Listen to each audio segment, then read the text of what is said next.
আল্লাহ সুবহানাহু ওয়া তাআলা মহাগ্রন্থ আল কোরআনুল কারীমে সূরা আল আনফাল 2 থেকে 4 নং আয়াতের মধ্যে ঘোষণা করে বলেন, ইন্নামাল মুমিনুনা আল্লাযীনা ইযা যুকিরাল্লাহু ওয়াজিলাত কুলুবুহুম ওয়া ইযা তুলিয়াত আলাইহিম আয়াতুহু যাদাতুহুম ঈমানাও ওয়া আলা রাব্বিহিম ইয়াতাওয়াক্কালুন।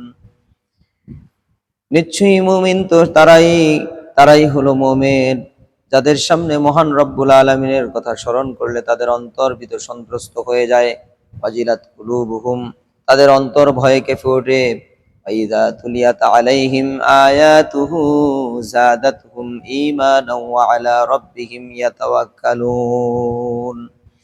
আর তার আয়াত সমূহ তাদের সামনে তেলাওয়াত করা হলে তাদের ঈমান আরো বেশি বৃদ্ধি পেয়ে যায়, আর তারা তাদের রবের উপর পূর্ণাঙ্গভাবে ভরসা করে।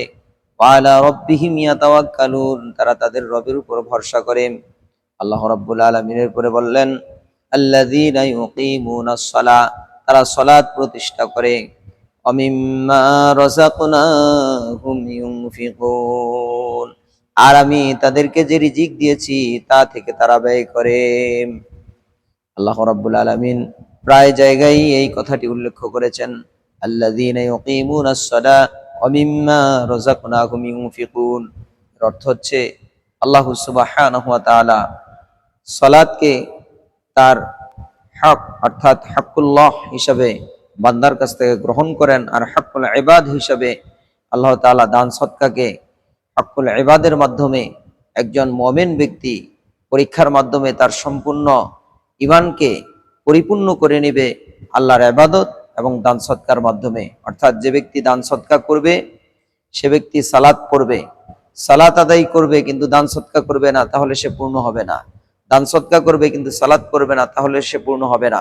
একজন মুমিন ব্যক্তিকে পরীক্ষা করার জন্য আল্লাহ সুবহানাহু ওয়া তাআলা তার প্রিয় জিনিসটি আল্লাহর রাস্তায় দেওয়ার জন্য একটি অপশন তৈরি করে দিয়েছেন। সেটি হলো আল্লাহ যে রিজিক দিয়েছেন তা থেকে সে দান করবে, সে ব্যয় করবে। এই জন্য প্রায় জায়গায় আল্লাহ সুবহানাহু ওয়া তাআলা এই কথাটি উল্লেখ করেছেন। আল্লাহ রাব্বুল আলামিনের পরে বলেন, ফাউল আল্লাহ সুবহানাহু ওয়া তাআলা এরপরে ঘোষণা করে বলেন, উলাইকা হুমুল মুমিনুনা হাক্কা, এরাই হচ্ছে সত্যিকারের মুমিন। অর্থাৎ যারা আল্লাহ সুবহানাহু ওয়া তাআলার কথা যাদের সামনে স্মরণ করা হয়, যখন তাদের অন্তর ভয়ে কেঁপে ওঠে, আর আল্লাহর আয়াত সমূহ তেলাওয়াত করলে তাদের ঈমান আরো বেড়ে যায়, আর তারা আল্লাহর উপর ভরসা করে। আর আল্লাহ সুবহানাহু ওয়া তাআলা পরবর্তী আয়াতে বললেন, আল্লাযীনা ইউকিমুনাস সালাহ, যারা সালাত প্রতিষ্ঠা করে।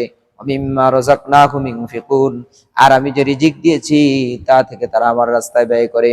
এই বৈশিষ্ট্যগুলো যাদের রয়েছে আল্লাহ তাদের পরিচয় দিয়ে বলেন, উলাইকা হুমুল মুমিনুনা হাক্কা, এরাই হচ্ছে সত্যিকারের মুমিন। লাহুম দারাজাতুন ইনদা রাব্বিহিম ওয়া মাগফিরাতুন ওয়া রিজকুন কারীম, তাদের জন্য তাদের রবের পক্ষ থেকে রয়েছে সম্মান, আর তাদের জন্য তাদের রবের পক্ষ থেকে রয়েছে ক্ষমা। ওয়া রিজকুন কারীম, এবং সম্মানজনক রিজিকের ব্যবস্থা। অর্থাৎ একজন প্রকৃত মুমিন ব্যক্তির এই বৈশিষ্ট্যগুলো থাকলে আল্লাহ তাআলা তাকে সম্মান বৃদ্ধি করে দিবেন।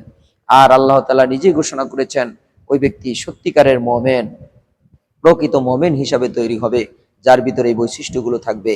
আর আল্লাহ তাকে ক্ষমা করে দিবেন, তার জন্য পৃথিবীতে দুনিয়া এবং আখিরাত উভয় জায়গায় সম্মানজনক রিজিকের ব্যবস্থা আল্লাহ করে দিবেন। সুবহানাল্লাহ। সম্মানিত মুসল্লিয়ান ইকরাম, সম্মানিত উপস্থিতি, আল্লাহ সুবহানাহু ওয়া তাআলা সূরা আত-তাওবা 11 নং আয়াতের মধ্যে ঘোষণা করে বলেন, ফাইন তাবু ওয়া আকামুস সালাতা ওয়া আতাউজ যাকাতা ফাইখওয়ানুকুম ফিদ্দীন। এখন যদি তারা তওবা করে আর সালাত প্রতিষ্ঠা করে, সালাত কায়েম করে, যাকাত প্রদান করে, আল্লাহ বলেন ফাইখওয়ানুকুম ফিদ্দীন, এরা হচ্ছে তোমাদের দ্বীনি ভাই। অর্থাৎ যারা তওবা করে ফিরে আসে অন্যায় থেকে এবং সালাত প্রতিষ্ঠা করে, যাকাত প্রদান করে, ওই লোকগুলো আল্লাহ রাব্বুল আলামিন বললেন ওরা হচ্ছে মুমিন ব্যক্তিদের দ্বীনি ভাই। অনুফাসসিলুল আয়াতি লিকাউমি ইয়ালামুন। জ্ঞান বুদ্ধি সম্পন্ন লোকদের জন্য আমি আমার আয়াতগুলোকে এভাবে স্পষ্ট করে বর্ণনা করে দিয়েছি। আল্লাহ সুবহানাহু ওয়া তাআলা বুদ্ধিমান লোকদের জন্য এটা স্পষ্ট করে বর্ণনা করে দিয়েছেন। যারা বুদ্ধিমান, যারা জ্ঞান সম্পন্ন, তারা এ থেকে উপদেশ গ্রহণ করে নেবে। আল্লাহ সুবহানাহু ওয়া তাআলা সূরা আত-তাওবা ৭১ নং আয়াতের মধ্যে ঘোষণা করে আরো বলেন, ওয়াল মুমিনুনা ওয়াল মুমিনাতু বা'দুহুম আউলিয়াউ বা'দ। মুমিন পুরুষ এবং মুমিনা নারী একে অপরের বন্ধু। মুমিন পুরুষ এবং মুমিনা নারীরা একে অপরের বন্ধু। ইয়া'মুরুনা বিল মা'রুফ, তারা সৎ কাজের আদেশ দেয়। ওয়া ইয়ানহাউনা আনিল মুনকার, অসৎ কাজের বাধা প্রদান করে। ওয়া ইউকিমুনাস সালাহ, তারা সালাত প্রতিষ্ঠা করে। ওয়া ইউতুনাজ যাকাত, তারা যাকাত প্রদান করে। ওয়া ইউতিউনাল্লাহা ওয়া রাসূলাহু, তারা আল্লাহ এবং তার রাসূলের আনুগত্য স্বীকার করে। আল্লাহ যা নিষেধ করেছেন তা নিষেধ হিসেবে মেনে নেয়, আল্লাহ যা আদেশ করেছেন তা আদেশ হিসেবে মেনে নেয়। আল্লাহ তাআলার রসুল যা নিষেধ করেছেন তা নিষেধ হিসেবে মেনে নেয়, আল্লাহর রসুল যা আদেশ করেছেন তা আদেশ হিসেবে মেনে নেয়। অর্থাৎ তারা আল্লাহ এবং তার রসুলের পরিপূর্ণভাবে আনুগত্য স্বীকার করে। আল্লাহ রাব্বুল আলামিন বলেন, উলাইকা সায়ারহামুহুমুল্লাহ, আল্লাহ এদের উপর অতি শীঘ্রই রহমত বর্ষণ করে দেবেন। সুবহানাল্লাহ, এরা আল্লাহর পক্ষ থেকে রহমত পেয়ে যাবে। তাহলে অত্র আয়াত সমূহ থেকে আমরা বুঝলাম মুমিনদের যে পরিচয়, মুমিনদের যে বৈশিষ্ট্য, এই বৈশিষ্ট্যগুলো আমরা যে কথাগুলো আল্লাহ সুবহানাহু ওয়া তাআলা আমাদেরকে এখানে শিক্ষা দিয়েছেন, এগুলো যাদের ভিতরে থাকবে তারা প্রকৃত মুমিন হবে, তারা আল্লাহর পক্ষ থেকে পুরস্কার পাবে, তাদের উপর রহমত, আল্লাহর পক্ষ থেকে রহমত নাজিল হবে এবং আল্লাহ তাদেরকে ক্ষমা করে দিবেন। তারা মুমিনদের দ্বীনী ভাই হিসাবে, এক মুমিন অপর মুমিনের দ্বীনী ভাই হিসাবে তারা পরিচিত হবেন। এজন্য আল্লাহ তাআলা পরিচয় করে দিয়েছেন। আমরা ইনশাআল্লাহ অত্র আয়াত সমূহের মধ্যে থেকে যে শিক্ষাগুলো পেয়েছি, প্রকৃত মুমিন হওয়ার জন্য আমরা এই শিক্ষাগুলো গ্রহণ করে আমরা আমাদের মধ্যে এই বৈশিষ্ট্যগুলো অর্জন করার চেষ্টা করব। আল্লাহ সুবহানাহু ওয়া তাআলা আমাদের সকলকে প্রকৃত মুমিন হিসাবে কবুল করে নিন। আমরা প্রকৃত মুমিন হিসাবে আমরা এই কোরআনের আয়াত সমূহকে সঠিকভাবে আমল যেন করতে পারি, সে তৌফিক আল্লাহ আমাদের দান করুন। আমিন। আমরা সর্বোচ্চ চেষ্টা করব অত্র আয়াত সমূহ থেকে যে শিক্ষাগুলো পেয়েছি সেই শিক্ষাগুলো বাস্তবায়ন করার জন্য।